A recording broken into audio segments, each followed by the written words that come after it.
Sejarah politik dan pentadbiran Malaysia perlulah dilihat susur galurnya dan bagaimana ianya bermula.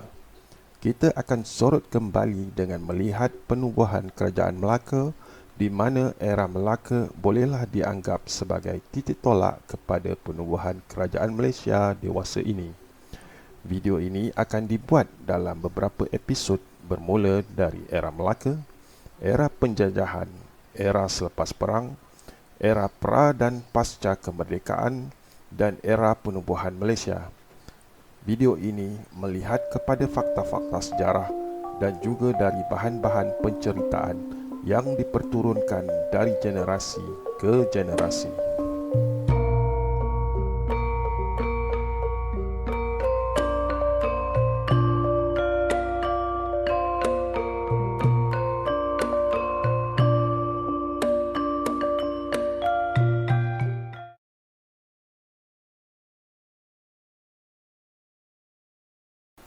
Kerajaan Melayu Melaka telah ditubuhkan oleh seorang putera raja Kerajaan Melayu Palembang iaitu dari Kerajaan Srivijaya pada tahun 1401. Baginda bernama Paduka Seri Maharaja Paramiswara yang pada ketika itu beragama Hindu-Buddha. Sebelum membuka Melaka, Baginda adalah raja di dalam Kerajaan Temasek yang pada ketika itu di bawah jajahan takluk Kerajaan Srivijaya dari tahun 1399 hingga 1401. Baginda merupakan Raja Temasek yang terakhir dari Kerajaan Srivijaya. Temasek kini adalah Singapura atau Singapore dalam era moden ini. Pada sekitar tahun 1401, Kerajaan Temasek telah diserang dan dikalahkan oleh Kerajaan Majapahit dan Paduka Seri Maharaja Paramiswara telah berundur keluar dari Temasek dan berlayar menuju ke sebuah tempat di semenanjung Tanah Melayu. Paramiswara tiba di muara Sungai Bernam yang kini dikenali sebagai Sungai Melaka dan telah diminta untuk menjadi raja oleh orang-orang Seletar.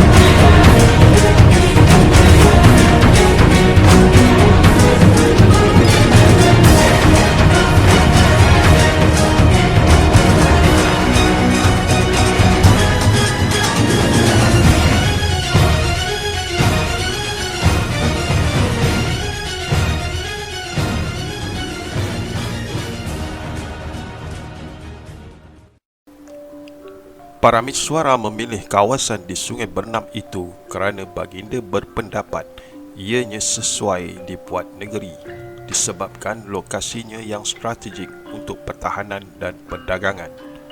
Menurut penceritaan dari Sulalatus Salatin karangan Tun Sri Lanang, Melaka mendapat namanya ketika Baginda sedang berehat di bawah sebatang pohon untuk melepaskan kelelahan semasa berburu. Ketika sedang berehat, Baginda terlihat seekor pelanduk kecil diserang oleh anjing perburuan Baginda. Pelanduk kecil itu telah menendang anjing Baginda dan dapat melepaskan diri.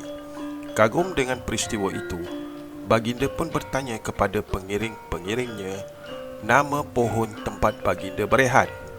Salah seorang pengiring Baginda menyatakan bahawa pohon itu bernama Pohon Melaka.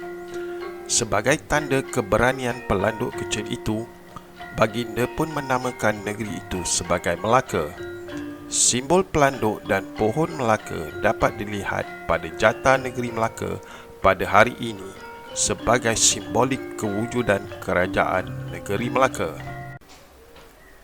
Pada awal pembukaan negeri Melaka, Paramiswara adalah beragama Hindu-Buddha seperti kebanyakan raja-raja Melayu ketika itu.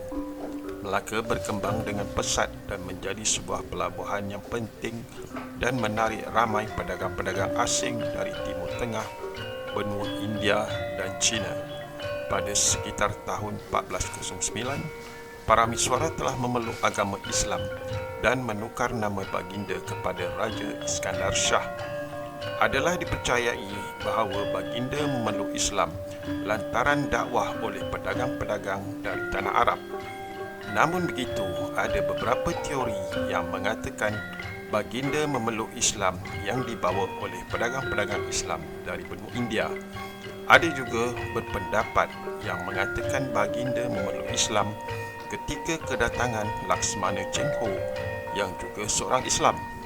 Setelah memeluk Islam, baginda telah berkahwin dengan seorang puteri dari kerajaan Pasai.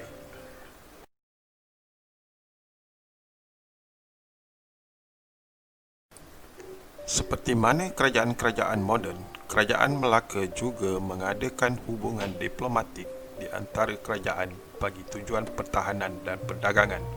Sebagai negara kota pelabuhan, Melaka berkembang dengan pesat dan ini pastinya akan menimbulkan perasaan iri hati oleh kerajaan-kerajaan di sekitar Kepulauan Melayu. Melaka pada ketika awal penubuhannya bukanlah sebuah kuasa ketenteraan yang kuat bagi menentang serangan-serangan dari kerajaan-kerajaan lain. Amalan hubungan diplomatik yang popular pada ketika itu ialah dengan hubungan perkahwinan. Perkahwinan adalah satu langkah diplomasi politik yang mana dengan mengikat dua kerajaan melalui perkahwinan, maka dapat mengelakkan konfrontasi antara dua kerajaan. Perkahwinan Raja Melaka dengan puteri dari Pasai telah memperlihatkan bagaimana hubungan dua kerajaan dapat dijalin bagi mengukuhkan strategi pertahanan dan perdagangan.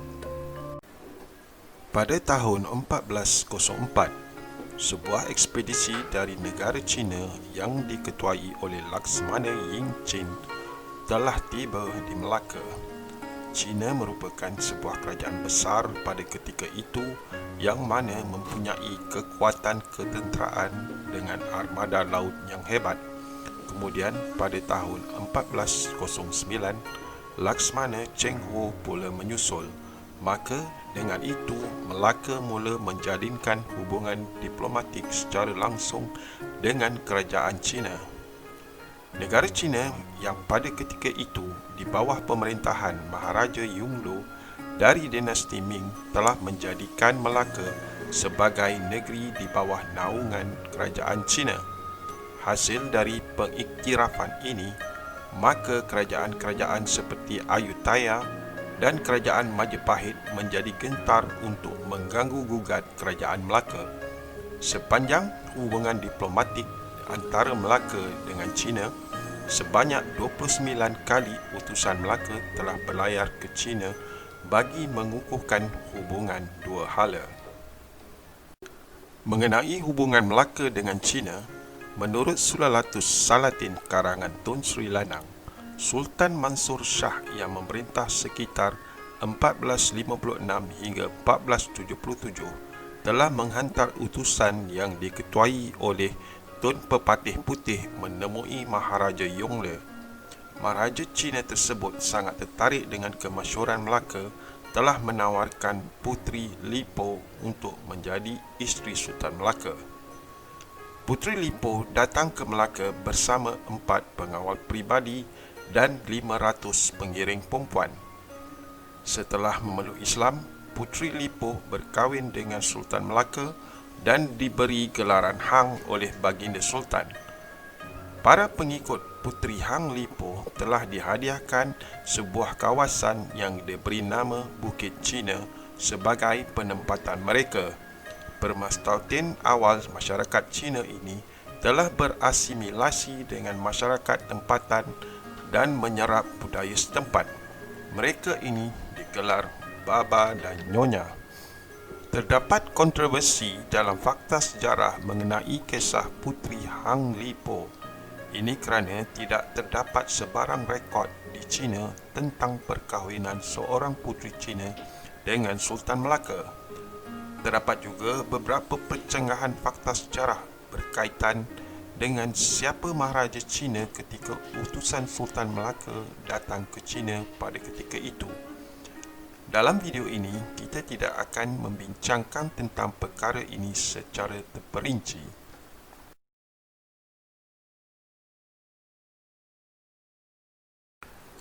Ketika pemerintahan Sultan Mansur Shah, Melaka memasuki era kegemilangannya melalui perluasan kuasa dengan menaluki Selangor, Bernam, Manjung, Rupat, Singapura, Bentan serta kepulauan sekitarnya. Baginda juga mengarahkan Bendahara Tun Perak untuk menyerang Pahang, Kampar, Siak dan Indragiri bagi mengekang pemberontakan untuk keluar dari kekuasaan Melaka. Baginda telah mendapat kekuasaan di Indragiri dan Siantan sebagai hadiah dari Majapahit hasil dari perkahwinan baginda dengan puteri Raja Majapahit, Raden Galuh Cendera Kirana. Semasa pemerintahan baginda juga, kisah kehebatan pahlawan Melaka seperti Hang Tuah, Hang Jebat, Hang Kasturi, Hang Lekir dan Hang Lekiu juga menjadi sorotan penting. Sultan Mansur Shah juga sebagai pemangkin kepada perkembangan Islam di mana baginda sendiri telah mendalami Islam dengan ulama-ulama tersohor antaranya Maulana Abu Bakar dan telah mengarahkan supaya kitab-kitab agama diterjemahkan ke bahasa Melayu. Baginda juga telah memperkenalkan Undang-Undang Negeri Melaka yang berlandaskan Undang-Undang Islam. Dari sudut ekonomi pula, Melaka adalah sebuah pelabuhan entry port di mana pedagang-pedagang dari Nusantara berkumpul untuk menjual barangan mereka kepada pedagang-pedagang asing dari Eropah, Timur Tengah, India dan China. Melaka juga telah memperkenalkan sistem percukaian yang rendah kepada pedagang-pedagang Nusantara bagi menggalakkan perkembangan perdagangan di Nusantara. Pengukuhan hubungan diplomatik Melaka-China, Melaka dapat berkembang menjadi sebuah pelabuhan yang makmur dan kerajaan Melaka telah menjadi sebuah empayar yang merangkumi dari utara semenanjung Tanah Melayu iaitu dari wilayah Patani hingga ke Kepulauan Riau dan kawasan-kawasan di Sumatera seperti Rokan, Siak, Kampar dan Indragiri. Ada juga sumber mengatakan jajahan Melaka di Sumatera adalah dari Deli hingga ke Jambi.